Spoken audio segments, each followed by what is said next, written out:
Welcome to tasty fruit. IPL 2019 highlights కి స్వాగతం.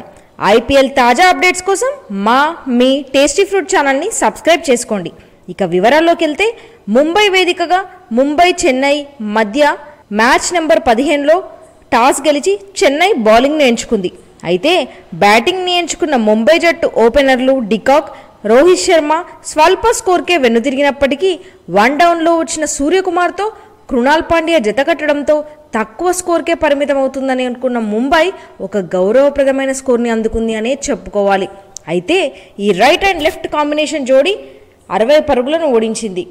దీంతో సూర్యకుమార్ 43 బంతుల్లో 8 ఫోర్లు, ఒక సిక్సర్తో 59 పరుగులు చేయగా కృణాల్ 32 బంతుల్లో 5 ఫోర్లతో ఒక సిక్సర్ సహాయంతో 42 పరుగులు చేశాడు. అయితే చివర్లో వీరిద్దరి వికెట్లు కోల్పోయినప్పటికీ ముంబై హిట్లర్ అయిన హార్దిక్ పాండ్యా, పోలార్డ్ల అద్భుతమైన బ్యాటింగ్ తోడవడంతో ముంబై 5 వికెట్ల నష్టానికి 170 పరుగుల భారీ లక్ష్యాన్ని చెన్నై ముందు నిలిపింది. విశేషం ఏమిటంటే చెన్నై బౌలర్ బ్రావో వేసిన చివరి ఓవర్లో హార్దిక్ పాండ్యా ఏకంగా 25 పరుగులను రాబట్టాడు.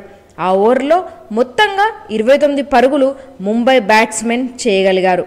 దీంట్లో హార్దిక్ 8 బంతుల్లో 3 సిక్స్లు, ఒక ఫోర్తో 25 పరుగులు, పోలార్డ్ 7 బంతుల్లో 2 సిక్సర్లతో 17 పరుగులు చేయగా తాహిర్ 4 ఓవర్లు వేసి 25 పరుగులు ఇచ్చి ఒక వికెట్ తీయడం జరిగింది.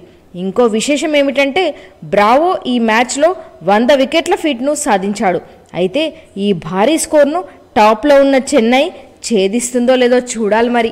Thank you viewers for watching our videos. Please subscribe our tasty fruit channel.